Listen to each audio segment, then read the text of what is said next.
16,100 कन्याओं से विवाह किया। एक राक्षस था, भौमासुर नाम का एक दुष्ट था, उसने 16,100 कन्याओं को बंदी बना रखा था और उन कन्याओं को बंदी बनाया, भगवान ने छुड़ाया उन्हें। अब उन कन्याओं ने कहा, प्रभु अब हम अपने घर जाएंगी तो लोग हमें कहेंगे पर पुरुष के पास रह कर आई हो, लोग हमें देखेंगे नहीं, मजाक बनाएंगे, इसलिए अब आप हमें स्वीकार कर लो। तब भगवान ने मजबूरी वश उनसे विवाह किया। अच्छा बताओ, भगवान को क्या करना चाहिए था? विवाह करना चाहिए उनसे कि नहीं? आप लोग कहते हैं ना भगवान ने इतने सारे विवाह क्यों कर लिए? भगवान ने इतने सारे विवाह क्यों कर लिए? जानती हो मैया इतने सारे विवाह भगवान ने क्यों कर लिए? 16,100 कन्याएं वह कह रही थी हम मर जाएंगी। अब मजबूरी है कि भगवान ने कहा मत मरो, वो कह भी रही हैं कि हमें स्वीकार कर लो, और भगवान ही स्वीकार नहीं करेंगे तो बताओ फिर कौन स्वीकार करेगा? इसलिए भगवान ने उन्हें स्वीकार किया और टोटल विवाह हो गए 16,100। कितने मैया? मैया, ओ मैया बताओ, भगवान जी के विवाह कितने हुए आप बताइए? कितने विवाह हुए बताओ? आपसे पूछ रहे हैं, हाँ आपसे बताओ कितने? बताओ भगवान के विवाह कितने? 16, 11, 16, 116। अच्छा, अभी बताए हैं और अभी कभी ये हाल है, भगवान जाने घर जाते जाते क्या हाल होता होगा।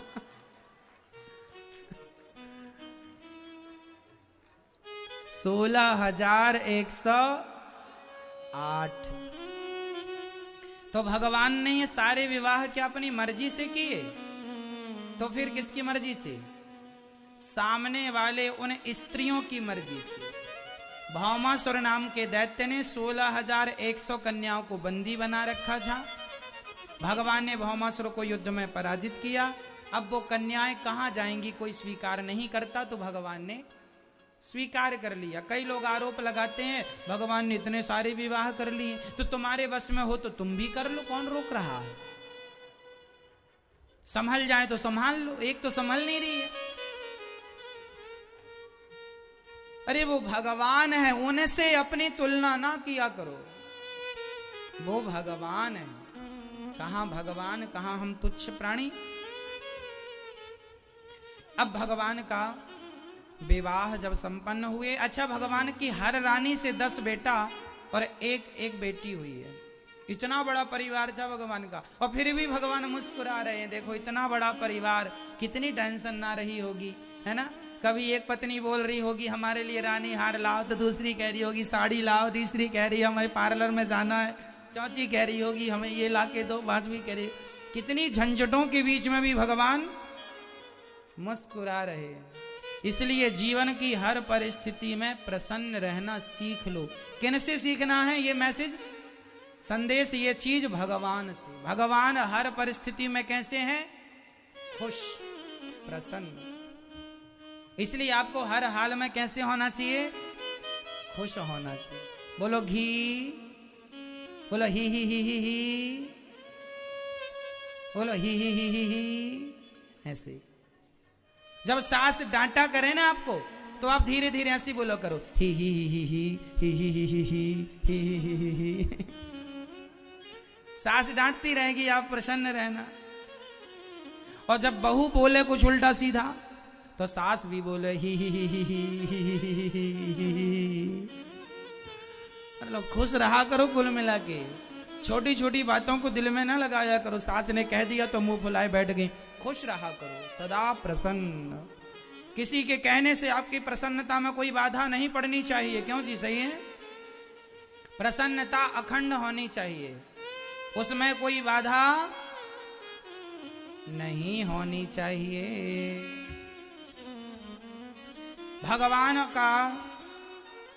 भगवान के पुत्र प्रद्युम्न हुए, प्रद्युम्न के पुत्र अनिरुद्ध हुए। प्रद्युम्न का हरण सम्रासुर ने किया, भगवान ने सम्रासुर को उद्धार किया प्रद्युम्न जी ने, और रति से विवाह किया।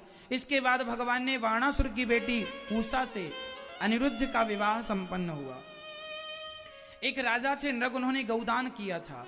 गौदान इतना ज्यादा किया कि पता नहीं कितनी गौआं दे डाली, लेकिन उन्हें गिरगिट बनना पड़ा, क्योंकि न्याय ना कर पाए राजा होकर भी, इसलिए उन्हें गिरगिट बनना पड़ा। देखो मेरी माँ, जीवन में न्याय अच्छा किया करो, किसी के साथ अन्याय ना हो। सदा सबके संग हमें क्या करना है? न्याय करना है। अपनी बहू के साथ अन्याय ना करना, अपनी सास के साथ अन्याय ना करना, अपनी पत्नी के संग, अपने पति के संग, किसी के संग अन्याय ना करना, नहीं तो बिगड़ जाएगा काम। जीवन में किसी के संग हमें अन्याय नहीं करना, सदा न्याय की भावना हो। राजा नृग ने अन्याय किया, एक ब्राह्मण को गाय दान कर दी, उन्हीं के गौशाला से वह गाय छूट कर आई और उसी गाय का दूसरे पंडित जी को दान कर दिया। मतलब एक ही दान को 2 बार दान कर दिया, एक द्रव्य को, एक वस्तु को कितनी बार दान कर दिया? इसलिए दिया हुआ दान उसे कभी वापस नहीं लेना चाहिए, और लेकर उसे फिर से दान नहीं करना चाहिए, पाप होता है, बहुत बड़ा पाप माना गया। इसलिए दान मतलब दान। राजा नृग पर भगवान ने कृपा की, गिरगिट चूंकि गाय दान की, परंतु भगवान की कृपा गाय दान करने से हुई। भले वो नृग गिरगिट बने, पर गिरगिट योनि से भी मुक्ति मिल गई, क्योंकि उन्होंने जीवन में पुण्य किया था। हमसे कोई पाप हुआ है और हमसे कोई पुण्य हुआ है तो पाप का दंड भी मिलेगा, पर पुण्य के कारण वह पाप हमें कम समय में भोगा के हमारी मुक्ति हो जाएगी। वह पुण्य बलवान होता है, इसलिए पुण्य ज्यादा करो, पापों को कम कर दो, ना करो तो बहुत अच्छा है।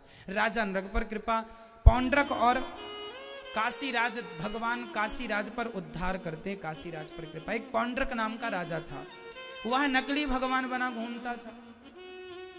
उसने नकली हाथ लगवा लिए थे 2 और 4 हो गए, अपने आप को भगवान कहता, मैं भगवान हूं, पौंड्रक कहता। मैया जी बताओ भगवान कौन है? कौन है भगवान बताओ। आपसे कोई सवाल करे कि भगवान कौन है तो बताओ क्या उत्तर होगा आपका?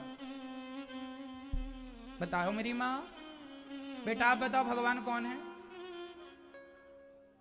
कौन है? भगवान का नाम बताओ, किसे आप भगवान मानते हैं? भगवान को भगवान मानते हैं, उनका नाम क्या, किस नाम से जानते हैं आप उन्हें? आप बताओ मैया।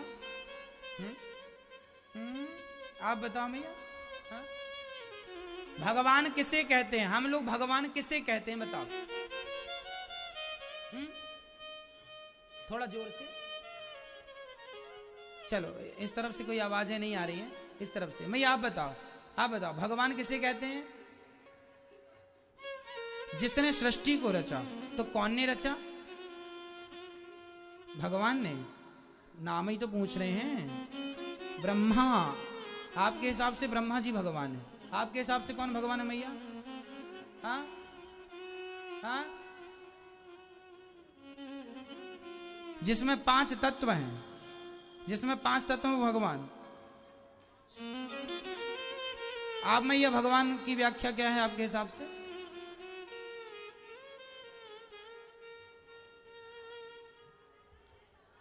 जोर से बोल दीजिए।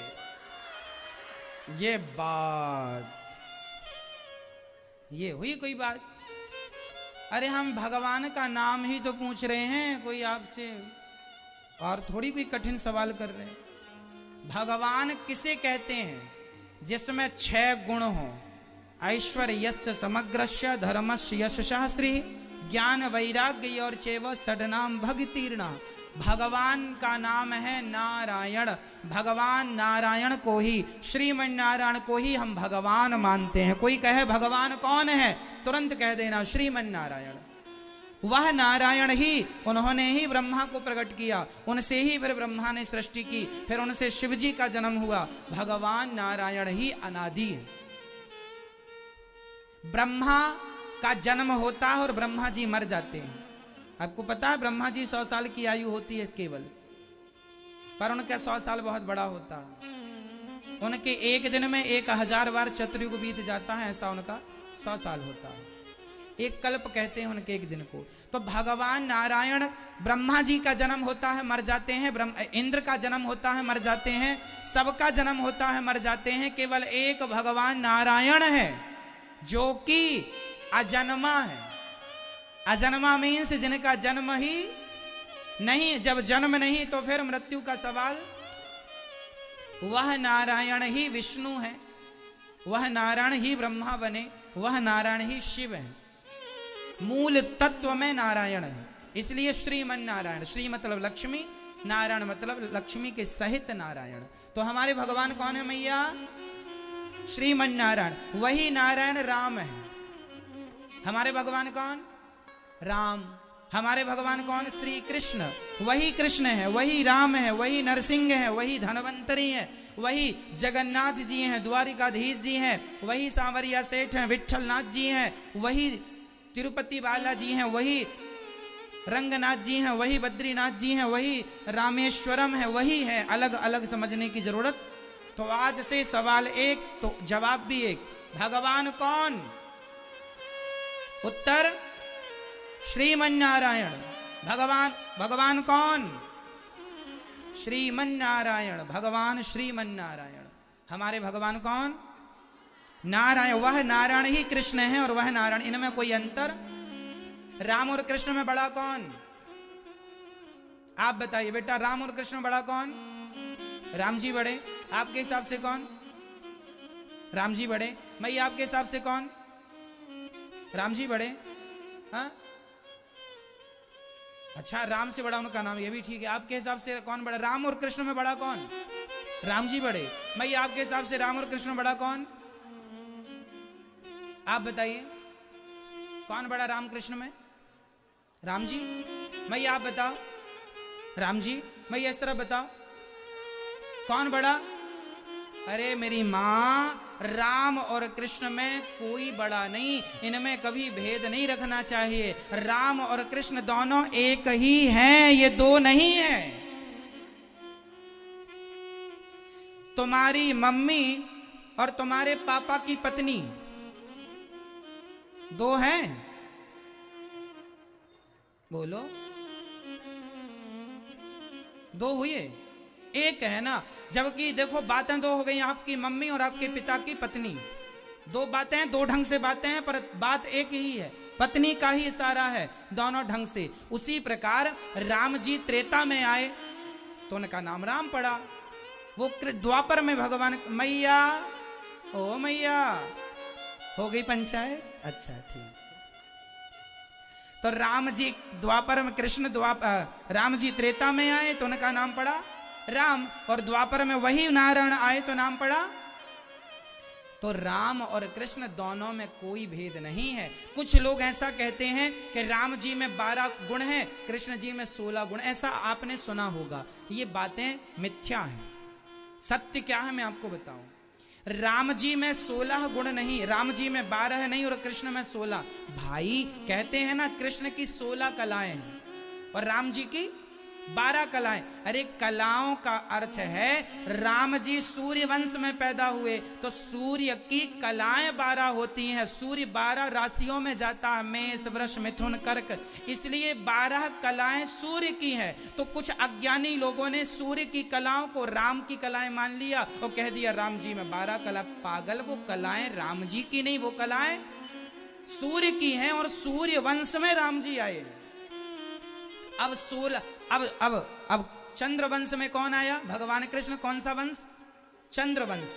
तो चंद्रमा की कलाएं 16 होती हैं। अमावस्या से लेकर प्रतिपदा, द्वितीया, तृतीया, चतुर्थी, पंचमी, षष्ठी, सप्तमी, अष्टमी, नवमी, दसवीं, एकादशी, द्वादशी, त्रयोदशी, है ना, चतुर्दशी और पूर्णिमा।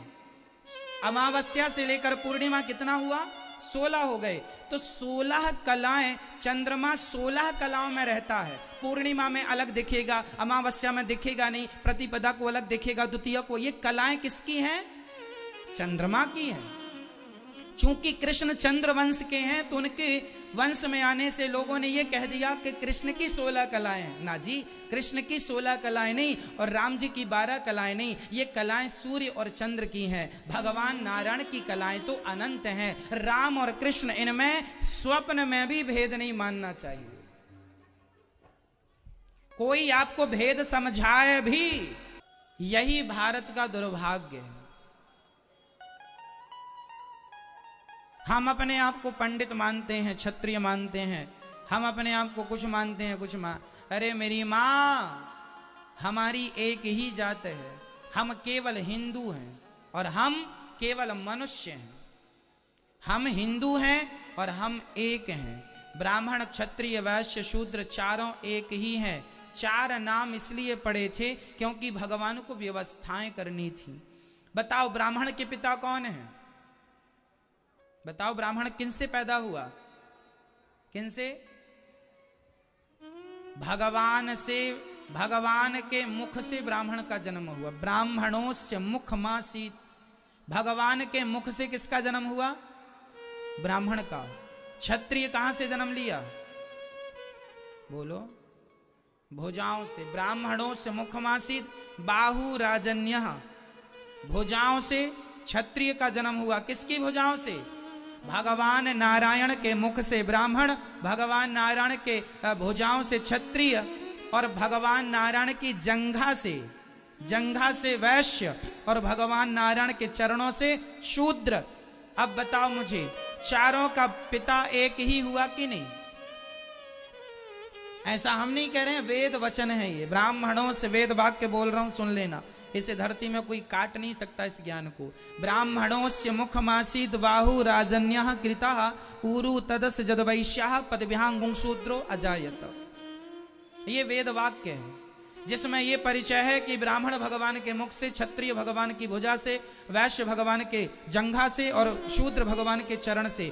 भैया आखिर तुम एक ही बाप की संतान हुए कि नहीं? जब तुम एक ही बाप की संतान हो तो फिर छोटे बड़े के नाम पे, ऊंच नीच के नाम पे झगड़ा किस बात का करते हो भाई? फिर काहे बात का झगड़ा है कि तुम बड़े हो, तुम बड़े हो? अरे सब अपनी अपनी जगह श्रेष्ठ है ना? सब अपनी अपनी जगह श्रेष्ठ। आप अपने काम को ईमानदारी से करो। जहां हो, जैसे हो, जो हो, बढ़िया ईमानदारी से अपना काम करो। किसान हो तो ईमानदारी से किसानी करो, डॉक्टर हो ईमानदारी से मरीजों की सेवा करो, आप एडवोकेट हैं ईमानदारी से केस लड़ो, आप जज हैं ईमानदारी से न्याय करो, आप कुछ भी हैं ईमानदारी से करो। आप अपनी जगह ईमानदारी से रहो। आप सब, हम सब एक हैं। हम आपस में लड़ जाएं, तुम अपना विनाश करो। इसी बड़े बड़े राजा महाराजा लड़ गए, इस चक्कर में मर गए ना कि मैं बड़ा राजा हूं, तू छोटा है, तो बड़े ने छोटे पे आक्रमण किया और अंग्रेजों ने षड्यंत्र रचा, उनका साथ दिया, कमजोर का बड़े को जिताया और अंग्रेजों ने फिर छोटे को भी मार दिया, खुद राजा हो गए। तुम ऐसे ही लड़ते रहो, वो ऐसे ही शासन करते रहेंगे। इसलिए यदि हम आपस में लड़ बैठेंगे तो देश को कौन संभालेगा?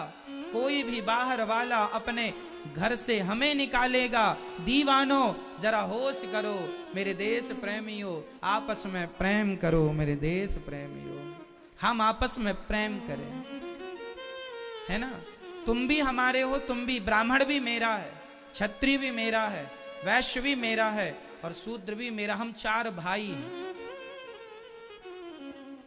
इसी कारण तुम्हारे झगड़ा विवाद के कारण आज पता है हिंदुओं के गांव क्रिश्चियन हो गए। आज क्रिश्चियन लोग बहुत तेजी से धर्मांतरण करा रहे हैं, हिंदुओं के गांव को क्रिश्चियन बना रहे हैं, क्योंकि तुम्हारे पास तो समय नहीं है कि गरीबों के पास जाके बैठो, उनका हाल सुनो, उनका दर्द सुनो। तुम तो बड़े जातवाद वाले बने बैठे हो। अरे जंगल में रहने वाले कोल भील जो हैं वो तुम्हारे भाई हैं, तुम्हारे भाई हैं। वो तो एक व्यवस्था थी। कोई घड़ा बनाने का काम करने लग गया, उसे कुम्हार कहने लग गए। कोई लोहे का काम करने लगा, उसे लोहार कहने लग गए।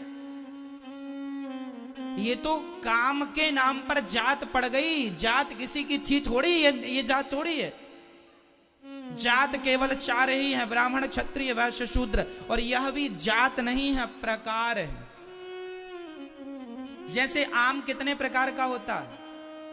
आम कई प्रकार का होता है, लंगड़ा आम, देसी आम, कलमी आम, और कौन सा आम?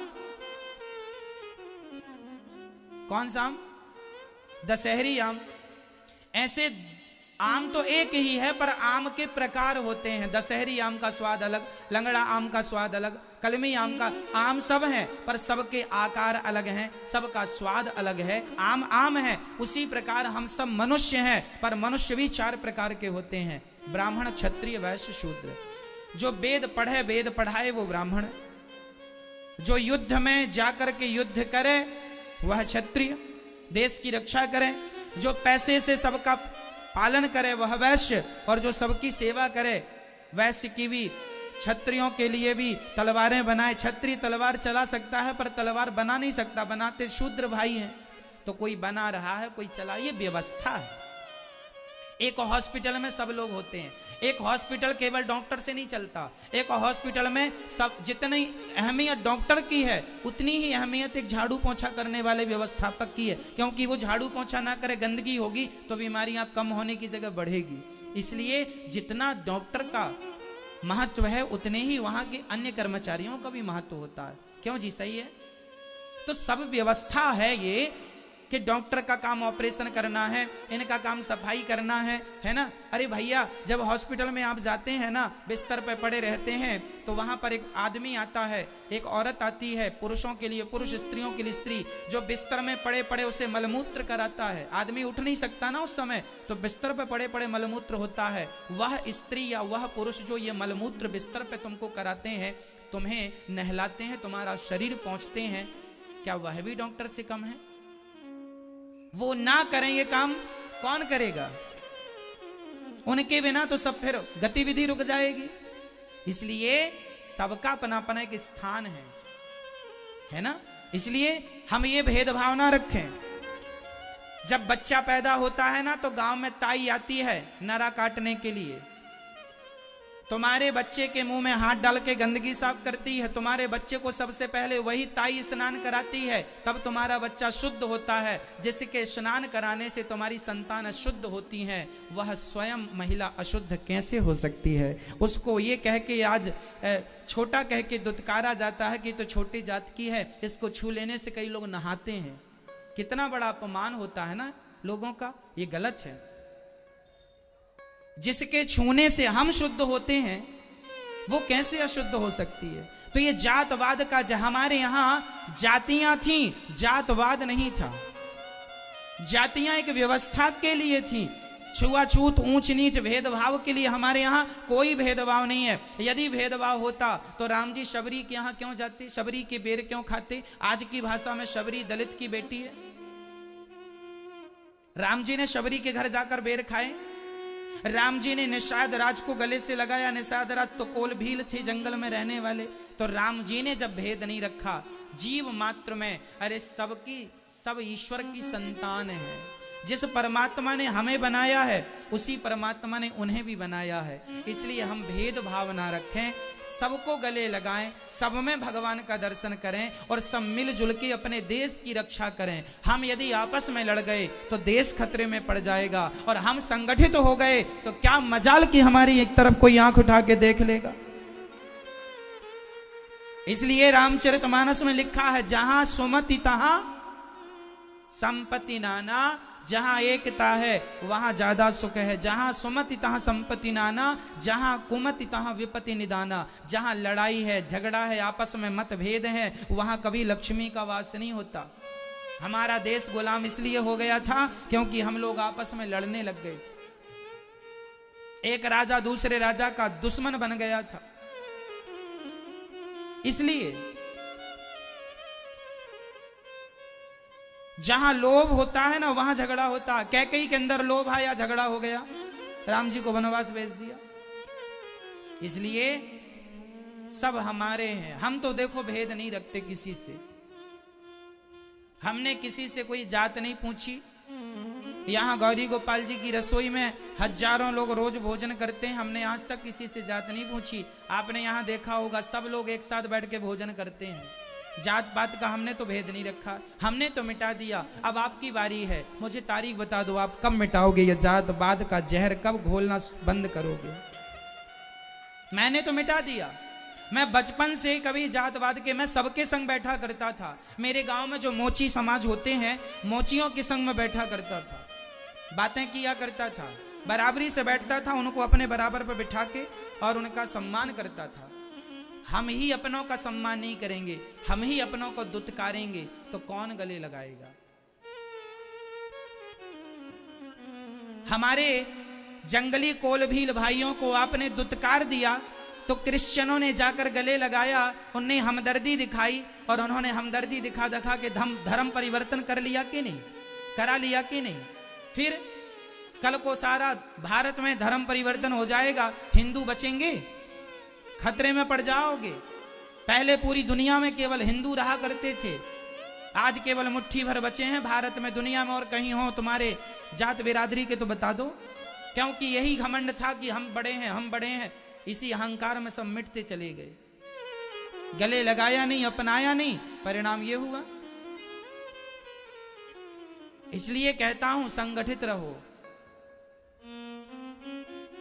जरूरत है संगठन की, मिलजुल के रहो, ऊंच नीच का भेद मिटा दो। था एक जमाना जब ऊंच नीच का भेद था, अरे अब तो आप, उस जमाने में अनपढ़ लोग रहे होंगे, अब तो आप पढ़े लिखे हो, समझदार हो, प्यार से रहो, सब भगवान के हैं। जब ईश्वर ने अंतर नहीं समझा, मैं क्यों अंतर समझूंगा?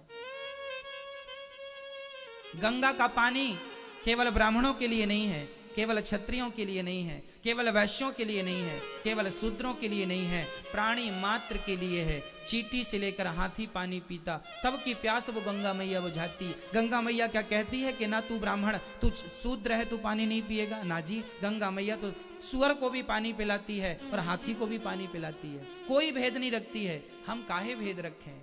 छोटी सी जिंदगी है, मर जाओगे, क्यों ना भलाई का काम कर लिया जाए। रैदास भक्त थे ना, जात के मोची थे ना, लेकिन उनकी भक्ति इतनी महान थी। व्यक्ति अपनी जात से छोटा या बड़ा नहीं होता मेरी माँ, अपने गुणों से छोटा या बड़ा हो जाता है। आपके गुण अच्छे हैं तो आपकी जात कोई भी हो, आप पूज्य हैं, आप वंदनीय हैं, और आपके अंदर गुण नहीं है तो आप किसी भी जात के हो, आपका क्या महत्व है?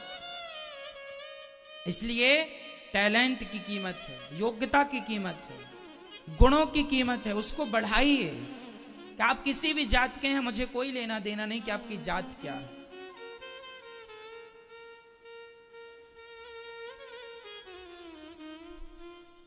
भगवान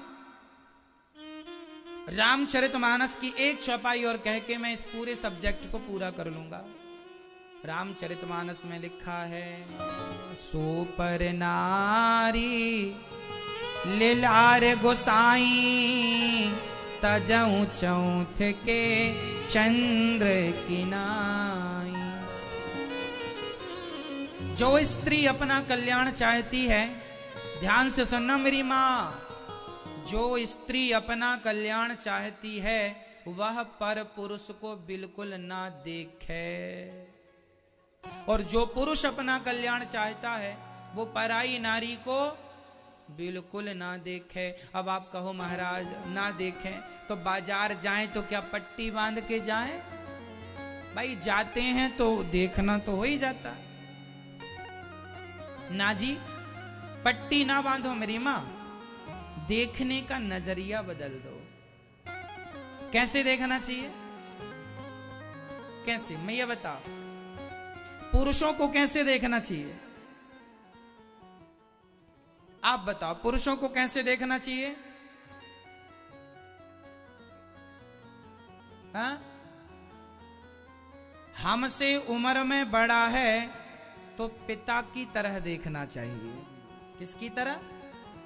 पिता की तरह। हमारे बराबर का कोई पुरुष है, हमें उसे भाई की तरह देखना चाहिए, और हमारे से छोटा कोई पुरुष है उसे पुत्र की तरह, बेटे की तरह देखना चाहिए। यही सिद्धांत पुरुषों के लिए स्त्रियों पर लागू है कि आपसे उम्र में कोई महिला बड़ी स्त्री है, उसे माँ के रूप में देखो, बराबर की कोई स्त्री है उसे बहन के रूप में देखो, छोटी बच्ची है उसे बेटी के रूप में देखो। यदि यह हम दृष्टिकोण अपना अपना सुधार लें। लोग कहते हैं जमाना बुरा है, जमाना बुरा नहीं है। अरे जमाना भी हमसे है, हम अच्छे होंगे तो जमाना भी अच्छा होगा। हम ही बुरे हैं, हमारी सोच बुरी है, इसलिए जमाना भी बुरा लगता है लोगों को।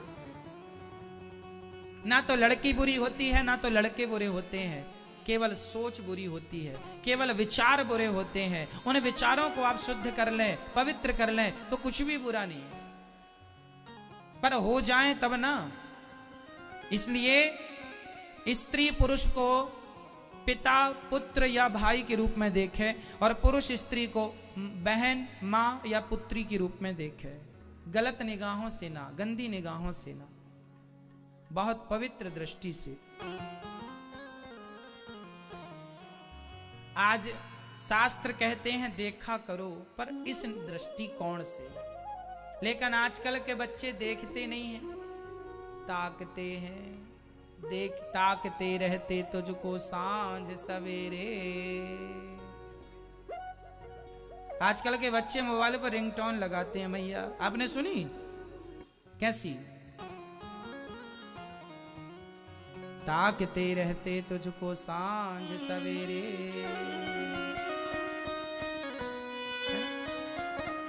इसलिए हमारे शास्त्र देखना सिखाते हैं और आजकल के फिल्मी दुनिया वाले लोग ताकना सिखा रहे। ताकते रहते, ये लोग संस्कार नहीं दे पाएंगे। क्यों? क्योंकि इनके अंदर खुद नहीं है। आप संस्कार अपने बच्चों को दीजिए, इनके भरोसे ना बैठो, फिल्मी दुनिया वालों के भरोसे। एक सच्चा गुरु ही संस्कार दे सकता है शास्त्रों के अनुसार। देखना कैसा? अरे देखो भालो, तको मत, बोलो चालो, बको मत, खाओ पियो, छको मत, तल चलो फिरो, थको मत। ये सिद्धांत पुराने हैं। देखना बुरा नहीं है, ताकना बुरा है।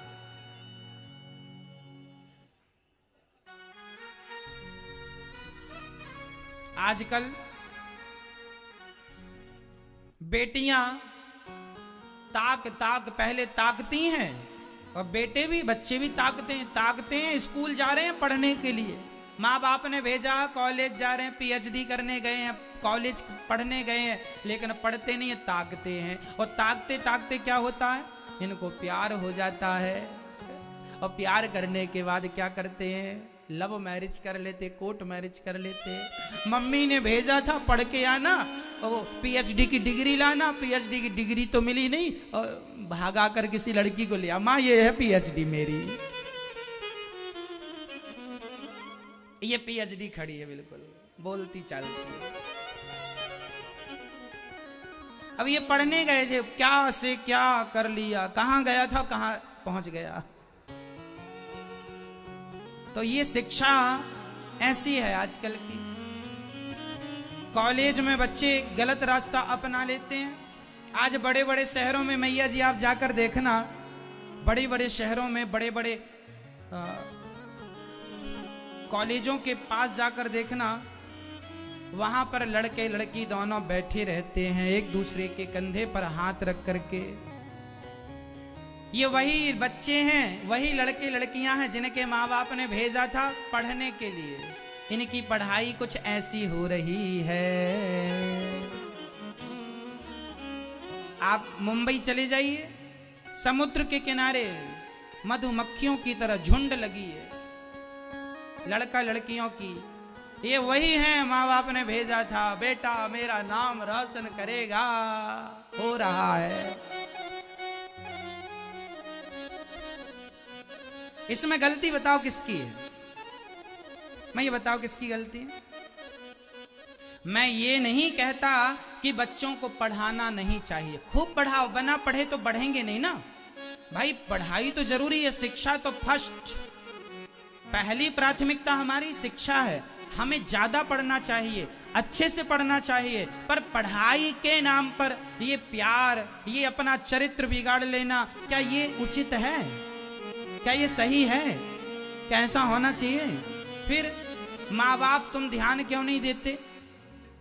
अरे तुम ही कभी समय निकाल कर जाओ अपनी बेटी से मिलने, चुपचाप देखो जरा कहाँ जाती है, कहाँ से आती है, किन से मिलती है, पकड़ में आ जाएगी, 2-4 जमाना गाल में ठीक हो जाएगी। गलत रास्ते पर है तो सुधारो। भाई आप नहीं सुधारेंगे कौन सुधारेगा? गाड़ी के ब्रेक फेल हो जाएं तो आप ले जाके सर्विसिंग में खड़ी करते हैं कि नहीं? नहीं करते कि ब्रेक फेल गाड़ी चलाते रहते हैं। अरे खड़ी करते हैं सर्विसिंग में और पूरा उसका इलाज कराते हैं आप। तो तुम्हारे बच्चे, उनका ब्रेक फेल हो रहा है, वो रास्ते से भटक रहे हैं, गंदे रास्ते पर जा रहे हैं, तो माँ बाप की जिम्मेदारी है ना कि बच्चों को सही रास्ता पकड़ाएं। और क्यों जाएं? मैं तो निवेदन करूंगा कि बच्चों को घर से बाहर भेजने के पहले बच्चों को संस्कार कूट कूट के भर देना, ताकि कल बाहर जाएं तो उनके बिगड़ने का चांस ना रहे और आप भी जा जाके देखते रहो। एक डर जरूरी है, बच्चों को यह पता रहेगा मम्मी आएगी, पापा आके देखेंगे, तो डर, जहां कोई डर नहीं होता वहां गलत काम होते हैं। आपके बच्चे हैं, आपकी बेटा बेटी है, आप जानो आपका काम जाने, पर मेरा काम है समझाना, सही रास्ता दिखाना। सो आपसे समझा रहा हूं। आज शिक्षा के नाम पर कितनी बेटियां भाग जाती हैं लड़कों के संग, बेटे भाग जाते हैं, माँ बाप रोते रह जाते, मेरी बेटी भाग गई। अरे ये दिन ही ना देखने पड़े ना, संस्कार दो बच्चों। सही समय पे विवाह कर देना चाहिए बच्चों की। पढ़ाई लिखाई अच्छी है, कई माँ बाप 30-30 साल की छोरी हो गई, विवाह नहीं किया, काहे नहीं कर रहे हो?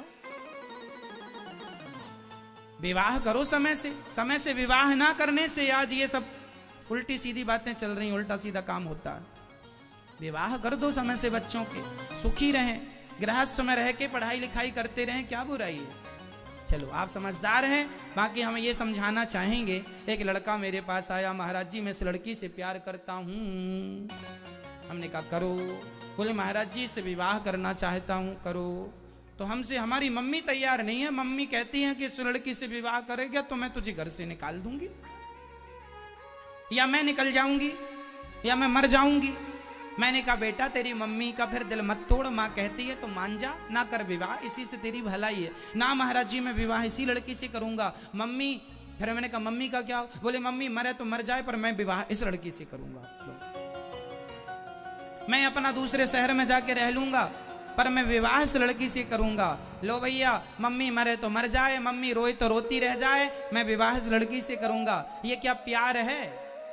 इसका नाम आप लोग प्यार देते हैं, प्यार। लड़की को लगा वाह कितना प्यार करता मेरे से, मेरे लिए अपनी मम्मी पापा को छोड़ने को तैयार है। पागल औरत, वो तेरे लिए मम्मी पापा को इसलिए छोड़ रहा है क्योंकि वो किसी का सगा नहीं है। जो अपने माँ बाप का सगा ना हो सका तेरा हो जाएगा, तो समझती नहीं है।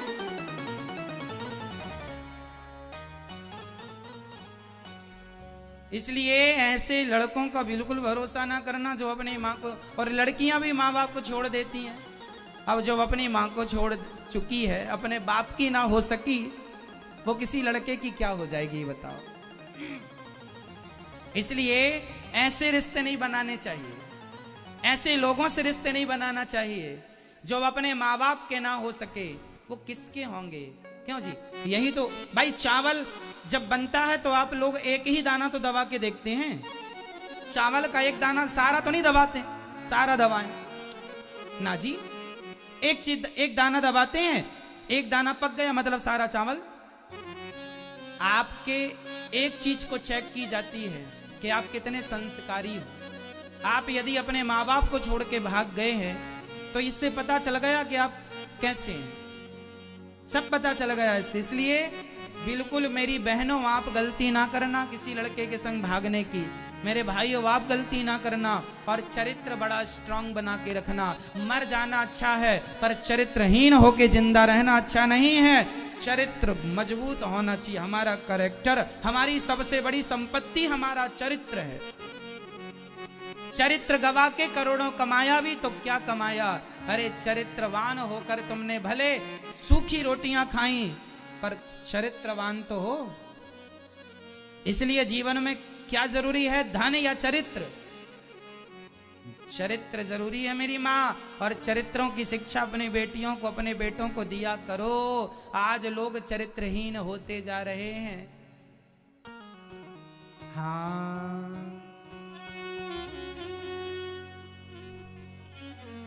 चरित्र बहुत जरूरी है। रावण ने सीता से कहा था मेरी तरफ देख लो सीता, लेकिन सीता मां का चरित्र ऐसा था कि उन्होंने अपने पति के सिवा कभी किसी पुरुष को देखा नहीं।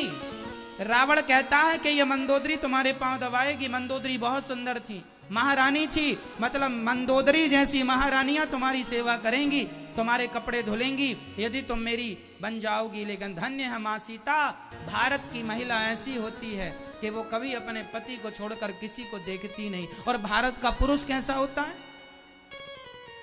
राम जी के पास सूप न खाई, हमसे विवाह कर लो, राम जी ने देखा नहीं।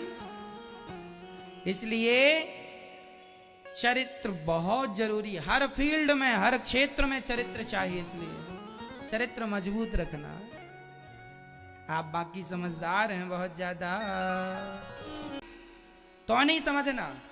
कई लोग अपनी होशियारी दिखाने के लिए इनमें भेद बता देते हैं कि राम जी बड़े हैं और कृष्ण जी छोटे हैं, या कृष्ण जी बड़े हैं राम जी छोटे हैं। ना जी, इनमें भेदभाव नहीं है। चाहे राम कहो चाहे कृष्ण कहो, दोनों का मतलब एक ही। तो अब बताइए राम कृष्ण में कौन बड़ा? दोनों एक हैं। आज के बाद कोई सवाल पूछेगा आपसे तो उत्तर यही दीजिएगा, इनमें कोई भी रत्ती भर भेद। जो रुक्मणी है वही माता सीता है ना, जो लक्ष्मी है वही माता सीता है, वही माता रुक्मणी है, वही राधा है। अनेक रूप रूपाय विष्णवे प्रभु विष्णवे, उन्हीं को हरि कहते हैं, उन्हीं को विष्णु कहते हैं, उन्हीं को गोविंद कहते हैं, गोपाल कहते हैं, वासुदेव कहते हैं, कृष्ण कन्हैया कहते हैं। अरे जिस भाव से तुमने पुकारा वो कहते हैं। उन्हीं का नाम जगन्नाथ जी है। अब बताओ बिहारी जी में और जगन्नाथ जी में क्या अंतर है? बोलो, कोई अंतर है?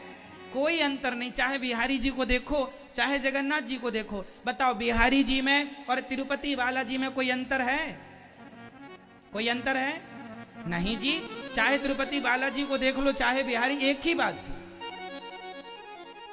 इसलिए हमें एक को ही परिपूर्ण मानना चाहिए। हमारे श्रीमन नारायण ही है, और वह नारायण हमें राम रूप में दिख जाए, हमें कृष्ण रूप में दिख जाए, जगन्नाथ रूप में दिख जाए, सबको प्रणाम करना चाहिए उसी श्रद्धा से, भेद की दृष्टि से नहीं। है ना मैया?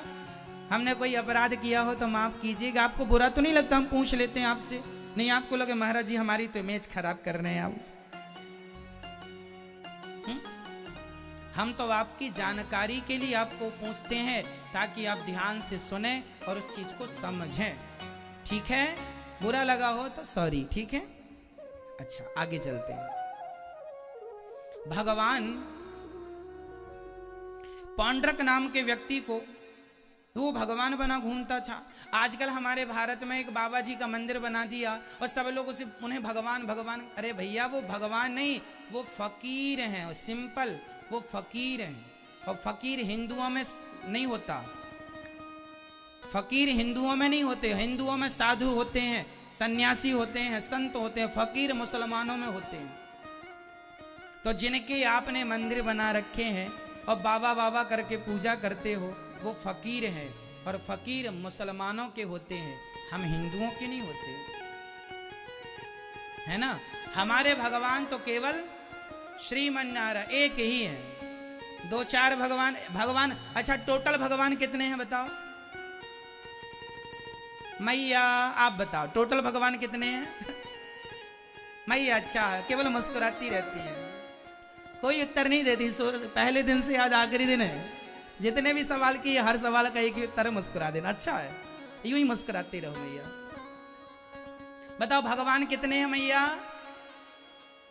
मैया आप बताओ, मैया आप बताओ कितने भगवान हैं? एक। तो ये 33 करोड़ कौन है?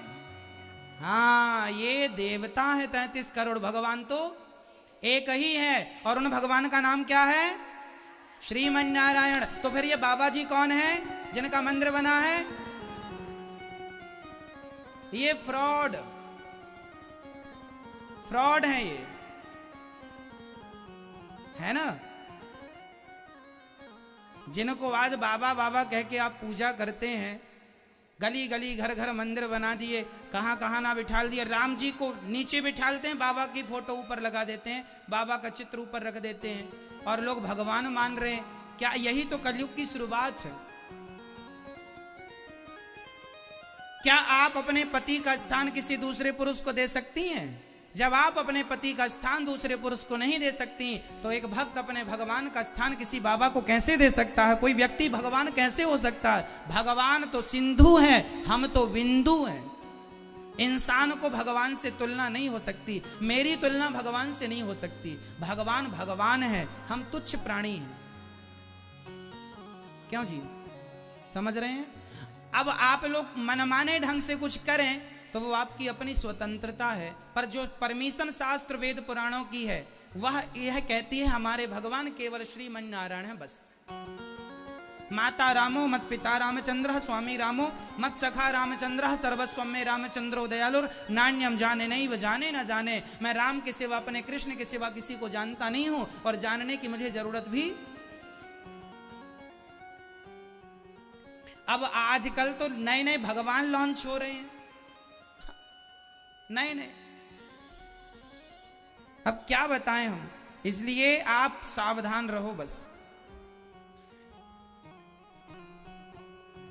तो भगवान ने पौंड्रक का उद्धार किया, काशीराज का द्विध का उद्धार किया, जरासंध के यहां जाकर भगवान ने युद्ध किया, भीम भैया को युद्ध कराया, और भीम भैया ने और जरासंध को बीच से फाड़ा, फिर जुड़ जाए, मरते ही नहीं। तब भगवान ने कहा मेरी तरफ देखना कल। भगवान ने एक दिन का उठाया, बीच से फाड़ा, एक भाग इस तरफ एक भाग इस तरफ कर दिया, मारे गए, मारे गए। काम करते समय दृष्टि सदा भगवान के चरणों में रखनी चाहिए। जब आप काम करते हुए दृष्टि भगवान में रखेंगे तो निश्चित ही भगवान आपको विजय श्री दिलाएंगे। काम संसार का करना मैया, पर संसार का काम करते हुए चिंतन भगवान का हो। हे नाथ मैं आपको कभी भूलू नहीं, बोलो हे नाथ मैं आपको कभी भूलू नहीं।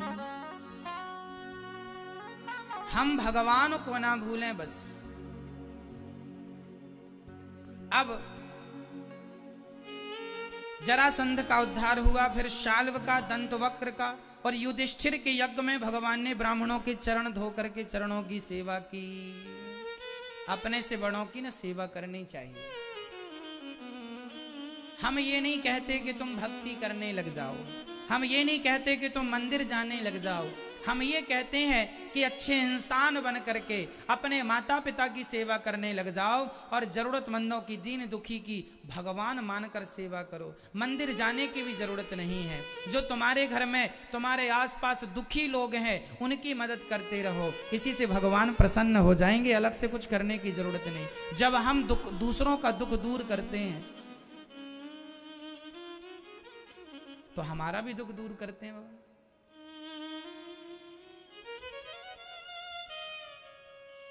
भगवान के परम सखा का नाम है सुदामा। बड़े गरीब हैं सुदामा जी, पर जितना है संतुष्ट हैं। शिकायत नहीं है कि ईश्वर तुमने ये नहीं दिया। अच्छा, आप में से कितने लोगों को भगवान से शिकायत है, मुझे बताओ। आप में से कितने लोगों को भगवान से शिकायत है? मैं आपको शिकायत है भगवान से? कई लोग कहते हैं ना, भगवान तुमने ये नहीं दिया, हे भगवान तुमने वो नहीं दिया, हे भगवान वो नहीं दिया। कई लोग रोते हैं ना, ये नहीं दिया वो नहीं दिया। आप लोगों को शिकायत है भगवान से? नहीं,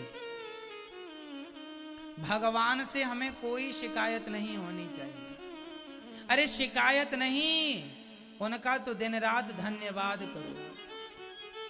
काहे के लिए? अच्छा बताओ, आपके पास ऐसी कौन सी चीज है, क्या है जिसके लिए आपको ईश्वर का धन्यवाद करना चाहिए? बताओ वो क्या है जिसके लिए आपको ईश्वर का धन्यवाद करना चाहिए? क्या क्या है? क्या? जैसे मैं, आप बताओ, जैसे क्या है आपके पास ऐसी कौन सी चीज? क्या? सबसे अनमोल चीज आपके पास क्या है? हाँ, आपके पास सबसे अनमोल चीज है आपका शरीर।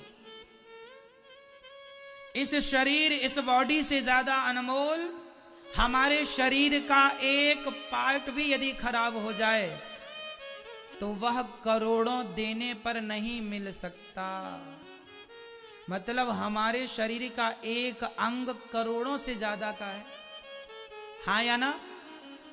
तो हमारा एक अंग करोड़ों से ज्यादा है, तो हमारी पूरी बॉडी का मूल्य क्या होगा? बताइए, हमारे पूरे शरीर का मूल्य क्या होगा? क्या मूल्य है हमारा? अमूल्य, अनमोल है। हमारा शरीर क्या है मेरी माँ? अनमोल। एक आदमी मेरे से बोला, महाराज जी मैं बड़ा गरीब हूं। मैंने कहा भैया तू गरीब कैसे है? एक काम कर, तेरी आंखें, एक आंख बेच दे, कम से कम 50 लाख की बिक जाएगी। अरे महाराज जी आंखें बेचूंगा, देखूंगा कैसे? मैंने कहा हाथ बेच दे, बिक जाएगा 70 लाख में। अरे महाराज जी हाथ बेच दूंगा, काम कैसे करूंगा? मैंने कहा पाँव बेच दे, कटोरियां भी बिक जाती हैं पाँव की। नहीं महाराज जी बेच दूंगा तो कैसे काम चलेगा? मैंने कहा पूरा शरीर बेच दे। महाराज जी शरीर बेच के पैसों का क्या करूंगा? मैंने कहा पागल, जिसके पास करोड़ों का शरीर हो वो कहता है मैं गरीब हूं, तो किस एंगल से गरीब है भाई? कहां गरीब है? बना गरीब है, ईश्वर ने किसी को गरीब बनाया ही नहीं। सबके पास करोड़ों का शरीर है। आपकी एक किडनी, उस एक किडनी की कीमत मार्केट में 1 करोड़ है। एक किडनी 1 करोड़ की है। अरे किडनी 1 करोड़ की तो है, खराब होने पर सुधरवाने में 1 करोड़ खर्च हो जाता है डॉक्टरों के पास। क्यों जी? जिनके इलाज में करोड़ों लग जाए उसकी कीमत क्या होगी? इसलिए तुम्हारी दोनों किडनी यदि 1 करोड़ की देखें तो 2 करोड़ की तो ये हो गई। दोनों आंखें यदि देखें तो आप मैं ये एक आंख कितने की बेच दोगी अपनी? नहीं बेचोगी। 1 करोड़ में बेचोगी? नहीं। 1.5 करोड़ में, 2 करोड़ में? नहीं। देखो मतलब 5-5 करोड़ की तो आंखें बस है। तो टोटल में 1-1 करोड़ का भी हिसाब लगाऊं तो 2 करोड़ की 2 किडनियां, 2 करोड़ 2-2 करोड़ की 2 आंखें, मतलब 4 करोड़ तो यही हो गया। और बाकी शरीर के अन्य पार्टों से भी आप यदि 2-4 करोड़ तो आ ही जाएंगे। मतलब टोटल 10 करोड़ का आपके पास मटेरियल है। और फिर भी आप गाना, महाराज जी हम बड़े गरीब हैं। काहे गए? करोड़पति आदमी है। करोड़ों की प्रॉपर्टी आपके पास है, फिर भी गरीब है। मेरी माँ, इस धरती में सबसे कहते हैं कोहिनूर हीरा सबसे कीमती है, लेकिन आपके शरीर के सामने, आपकी श्वासों के आगे कोहिनूर हीरा भी कोई कीमत नहीं रखता। आपके प्राणों के सामने कोहिनूर हीरा की भी कोई वैल्यू नहीं है। आप ज्यादा वैल्यू रखते हैं कोहिनूर हीरा से, इसलिए आप ज्यादा कीमती हैं। ईश्वर ने आपको इतना कुछ दिया है, फिर भी कहते हो तुमने क्या दिया? ना जी, जो नहीं दिया उसके लिए रोया ना करो, जो दिया है सदा उसका धन्यवाद किया करो। आंखें दी है, कान दिया है, इतना सुंदर वाणी दी है, इतना बढ़िया शरीर दिया है। आप चलकर वृंदावन आ गए, आप कथा सुन सकते हैं इन कानों से, दर्शन कर सकते हैं इन आंखों से। इतना दिया तो है ईश्वर ने, काहे बात की कमी है? इसलिए मेरी माँ, सदा भगवान का थैंक यू, धन्यवाद, शुक्रिया। हमने बहुत कुछ पाया है। अरे हमारी तो औकात कुछ भी नहीं है जितना हमारे पास। मैं ये एक बात बताएं, आज आपके पास जितना धन है ना, इतने धन के लिए भी आज लोग तरस रहे हैं।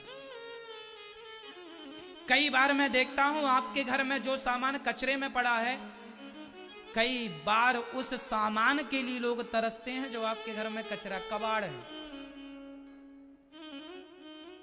आपके घर में जो 2 चक्के की गाड़ी कबाड़ में पड़ी है, कई लोग सपना देख रहे हैं काश मेरे पास ऐसी गाड़ी होती 2 चक्के वाली। आपकी जो 4 चक्के की गाड़ी कई दिन से खड़ी है, आपके पास समय नहीं है चलाने का, उस गाड़ी के लिए कई लोगों ने सपने संजोए हैं, काश मेरे पास ये गाड़ी होती। ईश्वर ने तुम्हें जितना दिया है उसके लिए तो लोग तरस रहे हैं। मतलब तुमको बहुत कुछ दिया परमात्मा ने, और फिर भी कोई रोए तो उसका रोना कभी मिटेगा नहीं। बहुत दिया है परमात्मा, इसलिए हमेशा संतोष। एक मैया बोली, महाराज हमें तो 4 बेटियां दे दी भगवान ने, बेटा तो एक भी दिया नहीं, इसलिए हम रो रही हैं। हमने कहा माँ, जिनके एक भी बेटियां नहीं है वो तो चाहते हैं बेटी ही मिल जाए एक। तो आप अच्छे हैं ना उनसे जिनके कुछ नहीं है, इसलिए मत रोया करो। जो मिल गया बहुत है, बहुत है। बेटियां बहुत अच्छी हैं, बेटा बहुत अच्छा, जो है उसका थैंक यू, जो नहीं है उसके लिए रोने की जरूरत नहीं। समझ में आया आपको मैया? सुदामा जी ऐसे थे कि वो सदा भगवान का धन्यवाद देते थे। वो कभी भगवान से शिकायत नहीं करते कि विधाता तुमने ये नहीं दिया, तुमने वो नहीं दिया। 4 दिन सुदामा जी के घर चूल्हा नहीं जलता, पर सुदामा जी कभी ये नहीं कहते कि भगवान मैं तुम्हारा इतना बड़ा भक्त हूँ और तुमने तो मुझे कुछ दिया नहीं। कैसे कपड़े पहनते थे सुदामा जी? फटे कुचैलम मलिनम क्षामम ध्वजम धमनि संततम। फटे पुराने कपड़े। मैया सुशीला जो सुदामा जी की पत्नी थी ना मैया, वो वैसी साड़ी पहना करती थी जिस साड़ी को आप लोग फेंक देते थे। उस साड़ी को उठाकर ले आती, सिल करके उसे पहन लिया करती थी। सबसे बड़ा सुख भगवान की भक्ति में है भक्तों, धन में सुख नहीं है। सुन लो, समझ लो इन बातों को। सबसे बड़ा सुख केवल शरणागति में है। हे नाथ, मैं आपकी हूं, मैं आपका हूं, ये कह दो। मान लो ईश्वर को अपना। सुदामा जी गरीब थे, शिकायत नहीं थी। गुजर बसर गरीबी में चल रही थी, शिकायत नहीं थी। खुश थे सुदामा जी। सुशीला फटे पुराने कपड़े पहनती, कोई शिकायत नहीं। और मुझे एक बात मान लेना चाहिए कि मेरे जीवन में जो मेरी गरीबी है, कोई कहे महाराज मैं गरीब हूं, तो तुमने जीवन में कभी कोई पाप किया होगा, उस पाप का दंड तुम्हें गरीबी के रूप में मिला है। इसलिए समय काट लो, पाप खत्म हो जाएंगे, अपने आप सवर जाओगे। सुदामा से लोग पूछते कि सुदामा तुम गरीब क्यों हो, तुम तो इतने बड़े भक्त हो। सुदामा जी बोले मैं इस जन्म में अभी भक्ति कर रहा हूँ, किसी जन्म में पाप किया होऊंगा तो पहले पाप का दंड भोग रहा हूँ। जो भक्ति कर रहा हूँ इसका भी परिणाम मिलेगा, जब ठाकुर जी देंगे सो देंगे। बाद में दिया तो जो कल किया था वो आज मिलेगा, जो आज करोगे वो कल मिलेगा। तो समय को काट लो भैया, लिखा किस्मत में मिटता नहीं मिटाने से। समय को काट लो भैया किसी बहाने से। इसलिए जीवन में जो है, जैसी रोटियां खा रहे हो, नमक रोटियां खा रहे हो, खुश रह के खाओ, खुश रहो, उस हाल में भी प्रसन्न रहो, पॉजिटिव रहो। और सुदामा जी की तरह जीवन में सदा भगवत चिंतन बना रहे। 4 घर से सुशीला मांग कर लाई हैं। सुदामा जी ने 4 मुट्ठी चावल लेकर सुदामा जी चले हैं। ये सोचकर सुदामा जी चले हैं कि भगवान का दर्शन करूंगा। अच्छा, भगवान कहाँ हैं, कैसे हैं, कब मिलेंगे, ये कोई परवाह नहीं थी। चल पड़े। चल पड़ना हमारा काम है। हमें नहीं पता भगवान कहाँ है, हमें नहीं पता भगवान कैसे हैं, लेकिन उनकी खोज में, उनके लिए जिस दिन चलोगे तो उनकी जिम्मेदारी होगी कि वो सही मंजिल हमें पहुंचा देंगे। सही मंजिल तक वो खुद पहुंचाएंगे, आपको परेशान होने की जरूरत नहीं है। सुदामा जी चल पड़े।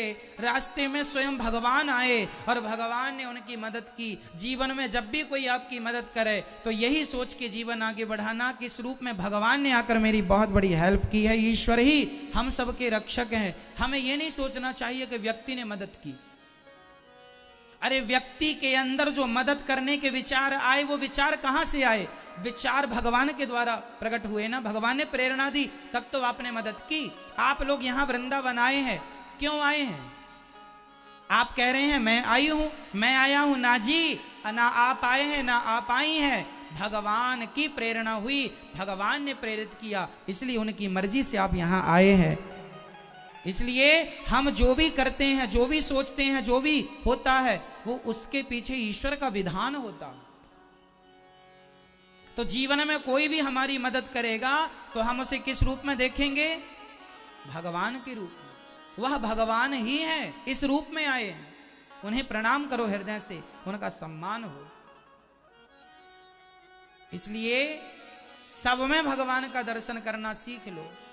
निज प्रभु मय देख ही जगत के ही सन करहि विरोध। सब ईश्वर है, सर्वम खलविदम ब्रह्मा। सुदामा जी द्वारिका पहुंचे हैं और द्वारपालों से जब कहा है भैया मेरे बचपन के मित्र कृष्ण को जरा बुला दो, मैं दर्शन करके चला जाऊंगा। जब सुदामा जी का संदेशा भगवान तक पहुंचा और भगवान से द्वारपाल ने कहा कि आपके बचपन का कोई मित्र आया है, नाम कृष्ण बता रहा, नाम सुदामा बता रहा है। अच्छा, दौड़ पड़े द्वारिकाधीश सुदामा, सुदामा, सुदामा दौड़ पड़े।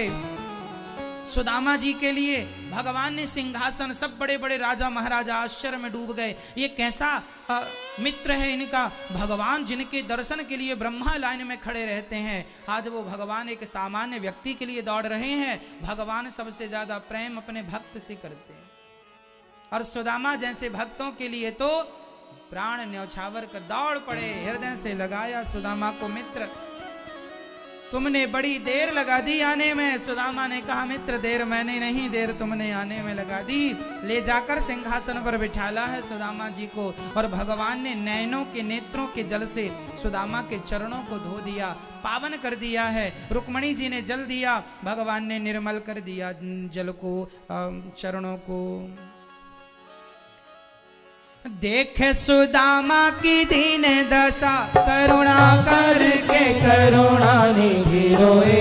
पानी पराते को हाथ छुओ नहीं, नैनन के जल से बगे धोए। पानी पराते को हाथ छुओ नहीं, नैनन के जल से बगे धोए। शीश पगाना जगा तन में, आही जाने को आही बसेंगे ही ग्रामा।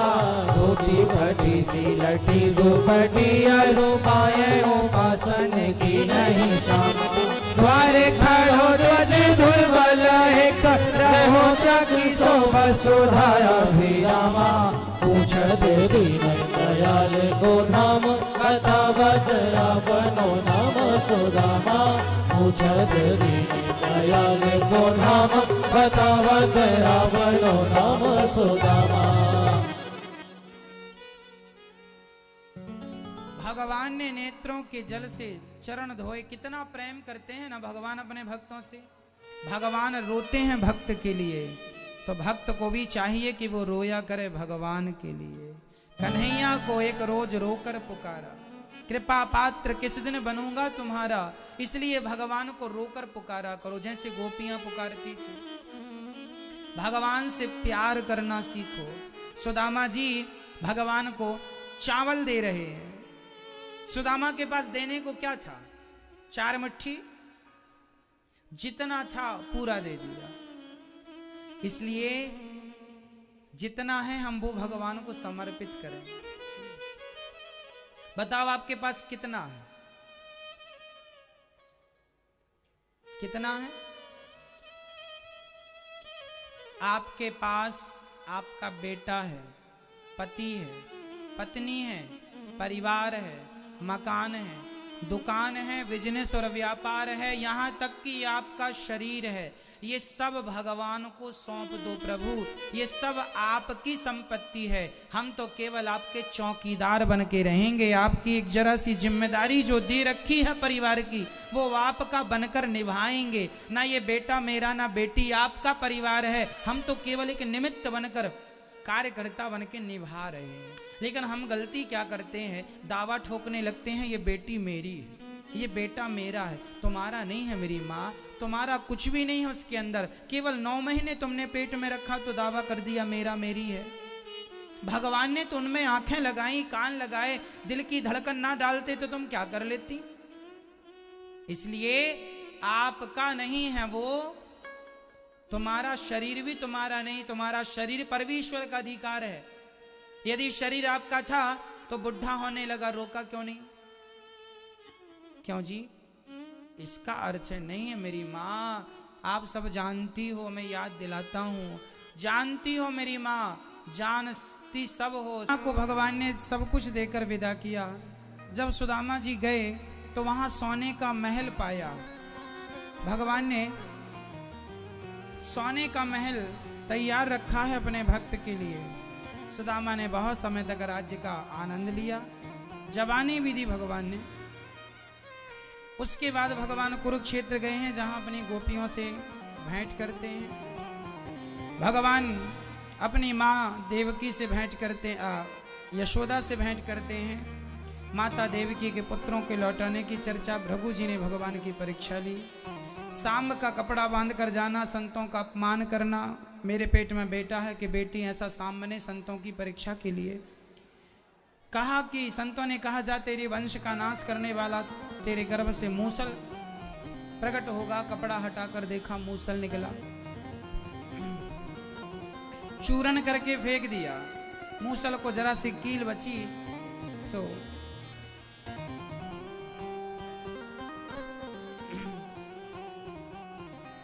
उसे एक पानी में फेंका, मछली निकल गई। इसके बाद नवयोगेश्वरों का संवाद, 24 गुरुओं की पावन चर्चा। दत्तात्रेय जी ने 24 गुरु बनाए। हम जरूरी नहीं है कि वेद पुराण पढ़कर ही कुछ सीखें। अरे सामान्य व्यवहार में जो हमें दिखता है हम उनसे भी सीख सकते हैं। जैसे पृथ्वी को गुरु बनाकर क्या सीख सकते हैं? पृथ्वी सहनशील होती है, हमें भी सहनशील होना चाहिए। जल को गुरु बनाकर सीख सकते हैं कि जल को गर्म कर दो या बर्फ बना दो, वो अपने रूप में आ जाता है। उसी प्रकार अपना स्वभाव कभी नहीं खोना चाहिए। किसी के गाली देने पर, किसी के अपमान करने पर, ये गुरु बना के हमें कुछ ना कुछ सीखने को मिलता है। पृथ्वी, वायु, अग्नि, अग्नि को गुरु बनाकर क्या सीखा? अग्नि में कुछ भी डालो स्वाहा। उसी प्रकार हमारे जीवन में स्वभाव ऐसा हो, हमारा कोई अपमान करे या सम्मान करे, सब स्वाहा। ना अपमान को बचा के रखो, ना सम्मान को, दोनों को पचा लो। कई लोगों को सम्मान नहीं पचता तो अहंकार आ जाता है, और अपमान नहीं पचता तो झगड़ा हो जाता है। दोनों ही दुख के कारण है। ज्यादा सम्मान होगा तो आपका अहंकार बढ़ जाएगा, अरे मेरा तो सम्मान हो रहा, फिर आप अहंकार बस गलत काम करेंगे। और ज्यादा अपमान हो जाएगा तो आप द्वेष कर लेंगे, लड़ाई झगड़ा कर लेंगे। दोनों में आपका ही नुकसान है। इसलिए दोनों से बचो, भगवान के मस्ती में, भजन में रहो। हमें कोई अपमान करे, सम्मान करे, तेरी मर्जी, जो तुझे कहना कह दे भैया। हम भजन करने आए हैं, यहाँ के झगड़ा करने आए हैं। इसलिए सदा काम करते, चलते फिरते, खाते पीते सदा श्रीमन्नारायण। क्या बोलना है? क्या बोलना है? दिन भर में खूब जाप करो। एक दिन में कम से कम आपको 10,000 नाम जपना चाहिए रोज का, कम से कम। ज्यादा से ज्यादा तो 1 लाख जपो। श्रीमन्नारायण, काम धाम करते हुए श्रीमन्नारायण श्रीमन्नारायण। आपका मन शुद्ध हो जाएगा, बुद्धि शुद्ध हो जाएगी नाम जप से। प्रभास क्षेत्र में सारे यादव आपस में लड़के मर गए, और भगवान की 125 वर्ष की लीला पूरी हुई। परमधाम को अपने परिकर को भेजा, और भगवान के पांव में बहेलिए ने जो बाण मारा, भगवान जाने लगे। भक्तों ने कहा, प्रभु हम आपके बिना कैसे रहेंगे? भगवान बोले, मैं जा नहीं रहा, मैं इस भागवत में समा रहा हूँ। जहाँ जहाँ ये भागवत प्रकट होगी, कथा होगी, वहाँ वहाँ मैं प्रकट होकर भक्तों का दुख दूर करता रहूँगा। ये बात की मैं गारंटी लेता हूँ मेरी माँ, कि भागवत जी से आप जो चाहेंगे, जो मांगेंगे, भागवत जी वो जरूर आपको देंगी, बस श्रद्धा से कहिएगा। इसलिए अभी परसों से फिर पोथी पाठ बैठेंगे। आप भी अपने पूर्वजों के लिए, आप अपने घर की सुख शांति के लिए, कारोबार नहीं चल रहा उसके लिए पोथी पाठ, घर में कोई दिक्कत है उसके लिए प्रार्थना। जब भी हम कोई अच्छा अनुष्ठान करते हैं ना, तो उसके प्रभाव से हमारे काम बनते हैं, उसके प्रभाव से हमारे जीवन में खुशियां बढ़ती हैं। अरे सुदामा जी ने मुट्ठी भर चावल दिया, खुशियां बढ़ गई कि नहीं? फिर तो हम जब भगवान को अपनाएंगे, भागवत मतलब हमारे संकल्प से 18,000 श्लोकों का पाठ जब होगा, तो निश्चित भागवत जी की कृपा, भगवान की कृपा हम पर होगी। ये पोथी मात्र नहीं है, भगवत स्वरूप भागवत है। पूरी भागवत में भगवान का ही तो चरित्र है। तो जो भागवत जी सुनता है वो भगवान के चरित्र को सुनता है, जो भागवत करवाता है वो भगवान के चरित्र को करवाता है, जो भगवान को सुनता है भगवान उनकी सुनते हैं। इसलिए पोथी पाठ आप करा सकते हैं। भागवत जी, भगवान चले परम धाम को, कलयुग आए, परीक्षित को डस लिया तक्षक ने, परीक्षित की सदगति हुई। जन्मेजय ने यज्ञ करके सर्पों को मारना चाहा, संतों ने रोका है, और परीक्षित की सदगति। भागवत से देखो परीक्षित की सदगति हुई, धुंधकारी की सदगति हुई। भगवान के पांव में एक बहेलिये ने बाण मारा और भगवान परम धाम को गए। तू मुझे क्या मारेगा, मैं तो खुद जा रहा हूं लीला पूरी करके। समा गए भागवत जी में भगवान। परीक्षित की सदगति। 7 दिन की कथा का सार तत्व यह है, पहले दिन की कथा में धुंधकारी जैसा पापी भी भागवत से तर गया, ये आपने सुना। दूसरे दिन की कथा में आपने सुना कि भक्ति कलयुग को रहने के 4 कमरे बनवाए। तीसरे दिन ध्रुव चरित्र, चौथे दिन जन्मोत्सव, 5वें दिन रुक्मणी मंगला सुदामा चरित्र के साथ वाणी को पूरा दास ने किया। परसों से फिर भागवत जी शुरू होंगी, आप भी सुन सकते हैं। इस कथा के जो परीक्षित हैं उनके लिए सुंदर तालियां। मैया त्रिवेणी यादव जी आवे मंच में, और सतपाल जी, श्रीमती सविता जी, पूरा यादव परिवार जो आप आए हैं सबका बहुत बहुत स्वागत है। सुनील यादव जी, आलोक यादव जी, रेखा यादव जी, आप पूरा परिवार, एक बार जोरदार पूरे परिवार के लिए सुंदर करतल ध्वनि। यादव परिवार ने भगवान की पावन कथा सुन के अपने आप को कृतार्थ किया है। आप सभी भागवत से जुड़कर अपने जीवन को धन्य धन्य बना सकते हैं। सत्संग थोड़ा रोज किया करो। आइए ऊपर आइए।